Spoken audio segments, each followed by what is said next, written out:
নমস্কাৰ আপোনালোকে চাই আছে এনি পলিটিকেল ষ্টুডিঅ'ত মই ৰুনা স্মিতা 34 মিনিটৰ এক ভিডিঅ'ত এ টু জেড ডিটেইলছ মুখ্যমন্ত্ৰী হিমন্ত বিশ্ব শৰ্মাৰ জীৱন বৃত্তান্ত ভুৰি ভুৰি প্ৰশংসাৰে উপৰচাইছে নে কানি কাপোৰ সকলো খুলি উলংগ কৰি দিছে কোনে কেতিয়া কোট যুগুতালে এই ভিডিঅ' আগবঢ়াইছো এই সন্দৰ্ভত আমাৰ এক প্ৰতিবেদন 142 কোটি ভাৰতীয়ৰ সন্মুখত মুখ্যমন্ত্ৰী হিমন্ত বিশ্ব শৰ্মাক উলংগ কৰাত নামিছে কোন 34 মিনিটৰ এক ক্ষুদ্ৰ ভিডিঅ'ত হিমন্ত বিশ্ব শৰ্মাৰ সমস্ত কলা অধ্যায় দেশৰ 22 লাখ লোকে প্ৰত্যক্ষ কৰিলে হিমন্ত বিশ্ব শৰ্মাৰ কলা অধ্যায়ৰ দস্তাবেজ শ্যাম মীৰা সিঙক লেকাম লগাবলৈ সক্ষম হ'বনে মুখ্যমন্ত্ৰী শৰ্মা দেশৰ জ্যেষ্ঠ সাংবাদিক ৰবিশ কুমাৰৰ পিছত এইবাৰ জনপ্ৰিয় যুৱ ইউটিউবাৰ শ্যাম মীৰা সিঙৰ কবলত মুখ্যমন্ত্ৰী হিমন্ত বিশ্ব শৰ্মা মাত্ৰ 34 মিনিটৰ এক সৰু ভিডিঅ' য'ত হিমন্ত বিশ্ব শৰ্মাৰ জন্মৰ পৰা শেহতীয়া USTM কাণ্ডলৈকে সকলোবোৰ ঘটনা চন মাহ বছৰৰ সৈতে নিকপকীয়াকৈ লিপিবদ্ধ কৰা হৈছে ভুৰুকাত হাতী ভৰুৱাই নহয় অন্ধকাৰ জগতৰ সকলোবোৰ তথ্য উন্মোচনেৰে 34 মিনিটৰ নিজৰ আক্ৰমণাত্মক ভিডিঅ'টোৰে ইউটিউবাৰ শ্যাম মীৰা সিঙে মুখ্যমন্ত্ৰী হিমন্ত বিশ্ব শৰ্মাৰ জিনা হাৰাম কৰি দিবলৈ সম্পূৰ্ণ সক্ষম হৈছে কটন মহাবিদ্যালয় ছাত্ৰাবাসৰ ৰান্ধনীঘৰৰ পিছফালে 25 ৰাউণ্ড কাৰ্টিজৰ সৈতে ৰিভলভাৰ উদ্ধাৰৰ ঘটনাৰ পৰাই ভিডিঅ'টোত আক্ৰমণ আৰম্ভ হৈছে হিমন্ত বিশ্ব শৰ্মাৰ ওপৰত ইউটিউবাৰ শ্যাম মীৰা সিঙৰ ভাষ্য ছাত্ৰাবাসত ৰিভলভাৰ উদ্ধাৰৰ পৰিণতিত কটনিয়ান হিমন্ত বিশ্ব শৰ্মাৰ বিৰুদ্ধে পাণবজাৰ থানাত প্ৰথমটো তাদা গোচৰ পঞ্জীভুক্ত হোৱাৰ পিছতো হিমন্ত বিশ্ব শৰ্মা মুঠেও থমকি নপৰিল পৰিণতিত একেটা বছৰৰে 28 মাৰ্চত চানমাৰী থানাত হিমন্ত বিশ্ব শৰ্মাৰ বিৰুদ্ধে পঞ্জীভুক্ত হয় দ্বিতীয়টো তাদা গোচৰ এইবাৰ হিমন্ত বিশ্ব শৰ্মাৰ বিৰুদ্ধে একাংশ চৰকাৰী বিষয়া আৰু ব্যৱসায়িক আলফাৰ নামত ধন দাবী আৰু প্ৰাণে মৰাৰ ভাবুকি প্ৰদানৰ অভিযোগ চানমাৰী থানাৰ দ্বিতীয়টো তাদা গোচৰত 15 দিনৰ বাবে ৰঙাঘৰলৈকো নিক্ষেপিত হয় হিমন্ত বিশ্ব শৰ্মা তাৎপৰ্যপূৰ্ণভাৱে হিমন্ত বিশ্ব জেলৰ পৰা ওলাই অহাৰ পিছতে মহানগৰীৰ উজান বজাৰত প্ৰভাৱশালী কংগ্ৰেছ নেতা মানৱেন্দ্ৰ শৰ্মাক দিন দুপৰতে সন্দেহযুক্ত আলফাই গুলীয়াই হত্যা কৰে স্বাভাৱিকতেই মানৱেন্দ্ৰ শৰ্মা হত্যাকাণ্ডতো নাম সাঙুৰ খাই পৰে হিমন্ত বিশ্ব শৰ্মাৰ আলফাৰ নামত ধন দাবী আৰু মানৱেন্দ্ৰ শৰ্মাৰ হত্যাকাণ্ডত নাম সাঙুৰ খাই পৰাৰ পিছতে সদৌ অসম ছাত্ৰ সন্থাই হিমন্ত বিশ্ব শৰ্মা সংগঠনটোৰ পৰা বহিষ্কাৰ কৰাৰ কথাও ভিডিঅ'টোত অন্তৰ্ভুক্ত কৰা হৈছে ইউটিউবাৰ শ্যাম মীৰা সিঙে এই বিষয়ত 2019 বৰ্ষত ছাত্ৰ সন্থাৰ প্ৰতিষ্ঠাপক সভাপতি তথা ৰাজ্যৰ দুটাকৈ কাৰ্যকালৰ মুখ্যমন্ত্ৰী প্ৰফুল্ল কুমাৰ মহন্তই কৰা এক মন্তব্য উদ্ধৃতি দিবলৈ পাহৰা নাই के पूर्व चीफ मिनिस्टर प्रफुल्ल कुमार महंत ने साल 2019 में दावा किया कि हिमंता ने उल्फा के साथ मिलकर मानवेंद्र शर्मा का मर्डर किया था और इसी कारण उन्हें आंसू से बाहर निकाला गया था उल्फा के फैक्शन यानी उल्फा आई ने भी 2016 में दावा किया कि हिमंता बिस्वा शर्मा उल्फा के मेंबर्स का यूज करके पॉलिटिकल मर्डर्स करते थे और जिन लोगों को उन्होंने मर्डर किया उनमें मानवेंद्र शर्मा भी शामिल थे इस तरह साल 1991 में हिमंता 2 टाडा केसेज और 1 पॉलिटिकल मर्डर केस में फंस चुके थे इसलिए हिमंता ने छात्र संघ छोड़कर असम के चीफ मिनिस्टर हितेश्वर सेकिया की शरण ले ली इस तरह साल 1993 में हिमंता आसू छोड़कर कांग्रेस में शामिल हो जाते हैं जबकि आसू कांग्रेस पार्टी की घोर विरोधी थी लेकिन खुद पर चल रहे कई केसेज के कारण हिमंता ने कांग्रेस का ही चोला पहन लिया असम के चीफ मिनिस्टर हितेश्वर सेकिया भी हिमंता के ग्राउंड नेटवर्क और लॉयल कैडर बेस से काफी प्रभावित थे और उन्होंने उन्हें नर्चर करना शुरू कर दिया इसलिए हिमंता बिस्वा शर्मा हितेश्वर सेकिया को अपना पॉलिटिकल गुरु भी मानते हैं इंटरेस्टिंगली साल 1996 आते आते हिमंता से जुड़े टाडा के दोनों ही मामलों के रिकॉर्ड्स चांदमारी और पान बाजार पुलिस स्टेशनों से रहस्यमयी तरीके से गायब हो जाते हैं यहाँ तक कि इस केस की केस डायरी भी पुलिस स्टेशन से गायब हो जाती है इस तरह हिमंता से जुड़े टाडा के इन दोनों मामलों की जांच ठप हो जाती है 96 বৰ্ষৰ বিধানসভা নিৰ্বাচনত কংগ্ৰেছৰ টিকটত জালুকবাৰীত নিৰ্বাচন খেলি অগপৰ শক্তিশালী নেতা ভৃগু ফুকনৰ হাতত পৰাজিত হয় হিমন্ত বিশ্ব শৰ্মা নিৰ্বাচনত পৰাজয় বৰণৰ পৰৱৰ্তী 4টা বছৰ গুৱাহাটী উচ্চ ন্যায়ালয়ত ওকালতি কৰি অতিবাহিত কৰে হিমন্ত বিশ্ব শৰ্মাই 2001 চনৰ বিধানসভা নিৰ্বাচনত জালুকবাৰীত বিজয়ী হয় হিমন্ত বিশ্ব শৰ্মা তৰুণ গগৈ মুখ্যমন্ত্ৰীৰ দ্বিতীয়টো কাৰ্যকালত হিমন্ত বিশ্ব শৰ্মা ৰাজ্যৰ স্বাস্থ্য আৰু পৰিয়াল কল্যাণ বিভাগৰ মন্ত্ৰী হৈ থকাৰ সময়তেই সংঘটিত হয় উত্তৰ কাছাৰৰ 1000 কোটি টকাৰ এক বৃহৎ কেলেংকাৰী দেশৰ অনুসন্ধানকাৰী সংস্থা NIAৰ প্ৰতিবেদনৰ জৰিয়তে পোহৰলৈ আহে উত্তৰ কাছাৰৰ এই সুবৃহৎ ৰাজহুৱা ধনৰ অবাধ লুণ্ঠনৰ কেলেংকাৰী পাহাৰীয়া জিলাখনৰ নাগৰিকৰ স্বাস্থ্য আৰু পৰিয়াল কল্যাণৰ নামত কেন্দ্ৰীয় চৰকাৰৰ পৰা অহা এই বৃহৎ পৰিমাণৰ চৰকাৰী ধন হাৱালাৰ জৰিয়তে পাহাৰীয়া জিলাখনৰ বিদ্ৰোহী সংগঠন ডিমা হাল্লাম দাউগা চমুকৈ DSDলৈ সৰবৰাহ হোৱাৰ ঘটনা পোহৰলৈ অহাৰ পিছতেই চৰকাৰৰ অভ্যন্তৰত এক হাহাকাৰ অৱস্থাৰ সৃষ্টি হয়। হিমন্ত বিশ্ব শৰ্মাৰ স্বাস্থ্য আৰু পৰিয়াল কল্যাণ বিভাগত এই বৃহৎ কেলেংকাৰী সংঘটিত হোৱাৰ সময়তেই পাহাৰীয়া জিলাখনৰ সমাজ কল্যাণ বিভাগৰ কেইবাশ কোটি টকীয়া ব্যাগুম কেলেংকাৰীৰ মহানায়ক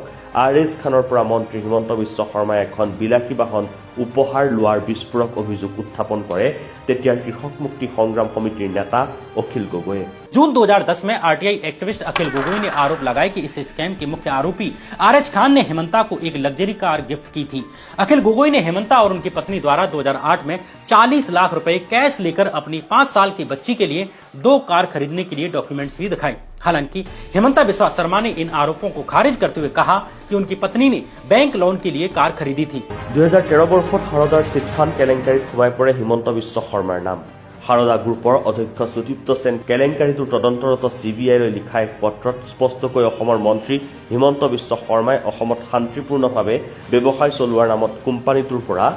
নগদ 3 কোটি টকা আদায় লোৱাৰ অভিযোগ কৰে। সাৰদা কেলেংকাৰীৰ তদন্তৰ সময়তেই সোনিয়া গান্ধীৰ ৰাজনৈতিক পৰ্যবেক্ষক আহমেদ পেটেল, অসম কংগ্ৰেছৰ কেন্দ্ৰীয় পৰ্যবেক্ষক দিগ্বিজয় সিং আদি একাংশ জ্যেষ্ঠ কংগ্ৰেছ শীৰ্ষ নেতাৰ সহায় সমৰ্থনত আনকি অসমৰ মুখ্যমন্ত্ৰীৰ আসনলৈকো হাত মেলিবলৈ আৰম্ভ কৰে হিমন্ত বিশ্ব শৰ্মাই। এই ক্ষেত্ৰত অসম বিধানসভাৰ 64জনীয়া কংগ্ৰেছ বিধায়িনী গোটৰ 54 গৰাকীকৈ বিধায়কৰ সৈতে কংগ্ৰেছ হাইকমাণ্ড সোনিয়া গান্ধীৰো সমৰ্থন আদায় কৰিবলৈ সক্ষম হয় হিমন্ত বিশ্ব শৰ্মা। কিন্তু শেষ মুহূৰ্তত মুখ্যমন্ত্ৰী তৰুণ গগৈ পক্ষত ৰাহুল গান্ধীয়ে দৃঢ় অৱস্থান গ্ৰহণ কৰাত হিমন্ত বিশ্ব শৰ্মাই আৰম্ভ কৰা তৰুণ গগৈ হটাও অভিযানত চেঁচা পানী পৰে।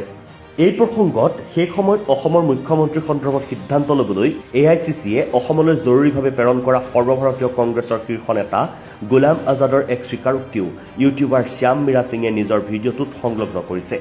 कांग्रेस के सीनियर लीडर रहे गुलाम नबी आजाद ने भी हेमंता मामले पर अपनी ऑटोबायोग्राफी में बताया है कि सोनिया गांधी जी ने मुझसे कहा था कि हेमंता बिस्वा शर्मा के पास क्लियर मेजोरिटी है और वो नए CM बनने चाहिए। उन्होंने मुझे अगले दिन असम जाकर उन्हें CM बनाने की फॉर्मेलिटी पूरी करने के लिए कहा, लेकिन शाम को राहुल गांधी ने फोन करके मुझे अगली सुबह अपने आवास पर बुलाया। जब मैं वहां पहुंचा तो तरुण गोगोई और उनके बेटे गौरव गोगोई उनके साथ बैठे हुए थे। राहुल गांधी ने हमसे साफ कह दिया कि लीडरशिप में कोई बदलाव नहीं होगा। हमने उनसे कहा कि हेमंता के पास MLAs की मेजोरिटी है और वो बगावत करके पार्टी छोड़ देंगे। इस पर राहुल गांधी ने कहा कि उन्हें जाने दो। 2014 दिल्लीर क्षमताলৈ আগমন ঘটে নৰেন্দ্ৰ মোদীৰ বিজেপি চৰকাৰৰ।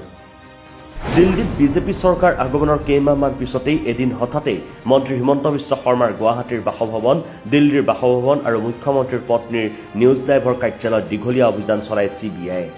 পাণবজাৰ থানা আৰু চান্দমাৰী থানাৰ দুটাকৈ তাদা গোচৰ আৰু মানৱেন্দ্ৰ শৰ্মাৰ হত্যাকাণ্ডৰ পৰা ৰেহাইৰ স্বাৰ্থত যেনেকৈ হিমন্ত বিশ্ব শৰ্মাই এদিন কংগ্ৰেছত যোগদান কৰিব লগাত পৰিছিল, ঠিক তেনেকৈ সাৰদা কেলেংকাৰী আৰু উত্তৰ কাছাৰৰ 1000 কোটি টকীয়া কেলেংকাৰীৰ পৰা ৰেহাই পাবলৈ হিমন্ত বিশ্ব শৰ্মাক এইবাৰ বিজেপিত যোগদানৰ প্ৰয়োজন হৈ পৰে। সেইমতেই 2015 বৰ্ষত হিমন্ত বিশ্ব শৰ্মাৰ বিজেপিত যোগদানৰ স্থান, দিন, বাৰ পৰ্যন্ত ঠিক কৰা হয়। কিন্তু বিজেপিত যোগদানৰ এদিন আগত মোদী চৰকাৰৰ দুগৰাকীকৈ ৰাজ্যিক মন্ত্ৰী সৰ্বানন্দ সোণোৱাল আৰু কিৰিণ ৰিজিজুৱে এক সংবাদমেলত হিমন্ত বিশ্ব শৰ্মাৰ অইন এক কেলেংকাৰী লুই বাৰ্জাৰৰ ঘটনা পোহৰলৈ আনে। গগৈ মুখ্যমন্ত্ৰীত্বৰ দ্বিতীয়টো কাৰ্যকালত হিমন্ত বিশ্ব শৰ্মা গুৱাহাটী উন্নয়ন মন্ত্ৰী হৈ থকা সময়ত মহানগৰখনৰ পানী যোগান আঁচনিত সংঘটিত হৈছিল এই কেলেংকাৰী। কাম আবণ্টনৰ বিনিময়ত জাইকাৰ পৰা কমিছন আদায় লৈছিল হিমন্ত বিশ্ব শৰ্মাই। সৰ্বানন্দ সোণোৱাল আৰু কিৰিণ ৰিজিজুৱে গুৱাহাটী উন্নয়ন দপ্তৰৰ কাৰ্যালয়ৰ পৰাই কমিছন আদায়ৰ ফাইলটো অন্তৰ্ধান হৈ পৰাৰ বিস্ফোৰক অভিযোগ উত্থাপন কৰে। এই নতুন অভিযোগ উত্থাপনৰ ফলত হিমন্ত বিশ্ব শৰ্মাৰ বিজেপি গমন অভিযান কিছুদিনলৈ স্থিমিত হৈ পৰে। सर्बानंद सोनोवाल और किरण रिजिजू ने लुई बर्जर स्कैम पर एक बुकलेट जारी करते हुए हेमंता बिस्वा को इस स्कैम का की सस्पेक्ट बताया था। ये प्रेस कॉन्फ्रेंस तब की गई जब हेमंता अगले ही दिन भाजपा ज्वाइन करने जा रहे थे, लेकिन इस प्रेस कॉन्फ्रेंस ने हेमंता का प्लान फेल कर दिया। পাণবজাৰ আৰু চান্দমাৰী থানাৰ দুটাকৈ তাদা গোচৰৰ কাগজ পত্ৰত থানাৰ পৰাই অন্তৰ্ধান হৈ পৰা আৰু পৰৱৰ্তী পৰ্যায়ত গুৱাহাটীৰ উচ্চ ন্যায়ালয়ত দাখিল হোৱা ৰাজহুৱা স্বাৰ্থ জড়িত আবেদনৰ প্ৰসংগত আনিবলৈ গৈ ইউটিউবাৰগৰাকীয়ে গুৱাহাটী উচ্চ ন্যায়ালয়ৰ একালৰ ন্যায়াধীশ PG আগৰৱালাৰো নাম উল্লেখ কৰে। উচ্চ ন্যায়ালয়ত দাখিল হোৱা PILৰ বিষয়টো নিষ্পত্তি কৰিবলৈ মন্ত্ৰী হৈ থকা সময়তে হিমন্ত বিশ্ব শৰ্মাই ন্যায়াধীশ আগৰৱালাৰ কন্যা আৰু জোৱায়েকৰ নামত পানীৰ দৰত চৰকাৰী ভূমি আবণ্টন দিয়াৰ বিষয়টো নিজৰ ভিডিঅ'টোত তুলি ধৰে ইউটিউবাৰ শ্যাম মীৰা সিঙে। इस आर्टिकल में कहा गया कि टाडा केसेस से रिलेटेड एक इम्पोर्टेंट PIL पर सुनवाई करने वाली बेंच में शामिल जस्टिस PG अग्रवाल की बेटी और दामाद की कंपनी को सरकार ने सस्ती कीमत पर 20 बीघा जमीन दी है। इस कंपनी में जस्टिस अग्रवाल के भी 18,000 शेयर्स थी, जिनकी 1.80 लाख रुपए की कीमत थी। कंपनी को यह जमीन उस समय दी गई जब जस्टिस PG अग्रवाल हिमंता से जुड़ी PIL पर सुनवाई कर रहे थे और कमाल की बात यह रही कि इस PIL को उन्होंने খারিজ कर दिया। বিজেপি গমনৰ পৰৱৰ্তী সময়ত সৰ্বানন্দ সোণোৱালৰ চৰকাৰৰ কাৰ্যকালত হিমন্ত বিশ্ব শৰ্মাৰ PPE কিট কেলেংকাৰীও সবিস্তাৰে অন্তৰ্ভুক্ত হৈছে শ্যাম মীৰা সিঙৰ ভিডিঅ'টোত। একেটা ভিডিঅ'তে কা আন্দোলনৰ সময়ত হিমন্ত বিশ্ব শৰ্মাই কেনে ভূমিকা লৈছিল সেয়াও সুন্দৰকৈ টানি অনা হৈছে। 2021 বৰ্ষত ৰাজ্যৰ মুখ্যমন্ত্ৰীত্বৰ আসনত অধিষ্ঠিত হোৱাৰ পৰৱৰ্তী পৰ্যায়ত পত্নী ৰিণিকী ভূঞা শৰ্মাৰ RBS কোম্পানীৰ নামত সংঘটিত 29 বিঘাকৈ চৰকাৰী ভূমি নীতিপ্ৰভূতভাৱে দখল কৰা আৰু পত্নীৰ সংস্থাৰ নামত 10 কোটিকৈ কেন্দ্ৰীয় ৰাজ সাহায্যৰ ধন আদায়ৰ কথাও সন্নিৱিষ্ট হৈছে ইউটিউবাৰগৰাকীৰ ভিডিঅ'ত। ইমানতে ক্ষান্ত থকা নাই শ্যাম মীৰা সিং। মুখ্যমন্ত্ৰী হোৱাৰ পিছতেই হিমন্ত বিশ্ব শৰ্মাই উত্তৰ প্ৰদেশৰ মুখ্যমন্ত্ৰী যোগী আদিত্যনাথৰ অনুকৰণেৰে অসমত চলোৱা ব্যাপক এনকাউণ্টাৰ ঘটনা, মুছলমান কৃষকৰ কীটনাশক ইউৰিয়া জেহাদ, মহবুবুল হকৰ ফ্লাড জেহাদলৈকে প্ৰতিটো বিষয় পাত পাতকৈ উল্লেখ কৰা হৈছে শ্যাম মীৰা সিঙৰ ভিডিঅ'টোত। हिमंता अपने स्टेट की हर प्रॉब्लम का ठीकरा इमिग्रेंट मुस्लिम्स के सिर पर फोड़ने लगे। कभी उन पर लैंड जिहाद का आरोप लगाते हैं, तो कभी फर्टिलाइजर जिहाद और कभी फ्लड जिहाद का भी आरोप लगाते हैं। जुलाई 2023 में जब गुवाहाटी में टमाटर और बाकी सब्जियों की कीमतें बढ़ने लगी, तो हिमंता बिस्वा शर्मा ने कहा कि कीमतें बढ़ने के लिए मियाँ सब्जी वाले जिम्मेदार हैं, जो गांव से कम कीमत में सब्जी खरीद कर गुवाहाटी में अधिक कीमत पर बेचते हैं। जून 2023 में हिमंता ने मुस्लिम फार्मर्स पर ज्यादा फर्टिलाइजर इस्तेमाल करने का दावा करते हुए उन पर फर्टिलाइजर जिहाद का आरोप लगाया और कहा कि अधिक फर्टिलाइजर इस्तेमाल करने से किडनी और दिल की बीमारियां हो रही हैं। इसी तरह अगस्त 2024 में जब गुवाहाटी में फ्लड्स आई, तो हिमंता बिस्वा शर्मा ने एक मुस्लिम द्वारा खोली गई university of science and technology Meghalaya को इसके लिए रिस्पॉन्सिबल ठहराते हुए इस पर फ्लड जिहाद का आरोप लगा दिया और यूनिवर्सिटी के 3 गुंबद वाले मेन गेट को जिहाद का प्रतीक बताया। दरअसल USTM university Meghalaya Assam border पर मौजूद है। हिमंता ने USTM यूनिवर्सिटी पर जंगलों को काटने का आरोप लगाते हुए कहा कि असम की बाढ़ के लिए USTM यूनिवर्सिटी जिम्मेदार है। USTM ऑनर ने असम के खिलाफ फ्लड जिहाद शुरू कर दिया है। हिमंता ने कहा कि यूनिवर्सिटी जिहाद कर रही है और एजुकेशन सिस्टम को डिस्ट्रॉय कर रही है। इंटरेस्टिंगली अगस्त 2024 में ही इस यूनिवर्सिटी को मोदी सरकार के ही शिक्षा मंत्रालय द्वारा जारी की जाने वाली लिस्ट में देश की टॉप 200 यूनिवर्सिटी में जगह दी गई। আছু অগপত থাকোঁতে কংগ্ৰেছৰ ঘূৰ বিৰোধী হিমন্ত বিশ্ব শৰ্মাৰ পিছলৈ কংগ্ৰেছলৈ যোৱাৰ বাদে অইন পথ নাথাকিল। একেদৰে কংগ্ৰেছত থাকোঁতে নৰেন্দ্ৰ মোদীৰ গুজৰাটৰ পানীৰ পাইপেৰে মুছলমানৰ তেজ বয় বুলি কোৱা হিমন্ত বিশ্ব শৰ্মাৰ হাতত পৰৱৰ্তী পৰ্যায়ত বিজেপি গমনৰ গত্যন্তৰ নাথাকিল। বিজেপিত থাকি আজি কমিউনিষ্ট আঞ্চলিকতাবাদ আৰু কংগ্ৰেছক কুকুৰে কাঁইট নোখোৱাকৈ গালি পাৰি অহা হিমন্ত বিশ্ব শৰ্মাই নিজক বচোৱাৰ স্বাৰ্থত কাইলৈ কলৈ যাব লগা হয় তাৰ ঠান ঠিকনা নাই বুলিও ভিডিঅ'টোত স্পষ্টকৈ দাবী কৰা হৈছে। Untold truth of Himanta Biswa Sarma নাম দিয়া ইউটিউবাৰগৰাকীৰ ভিডিঅ'টোত ইতিমধ্যে দেশৰ 22 লাখ লোকে প্ৰত্যক্ষ কৰিছে। কোনো সন্দেহ নাই, দিন যোৱাৰ লগে লগে দেশৰ ৰাজনীতিত অধিক বিধ্বংসী ৰূপত অৱতীৰ্ণ হৈ পৰিছে শ্যাম মীৰা সিঙৰ এই ইউটিউব ভিডিঅ'টো। News desk report, any political.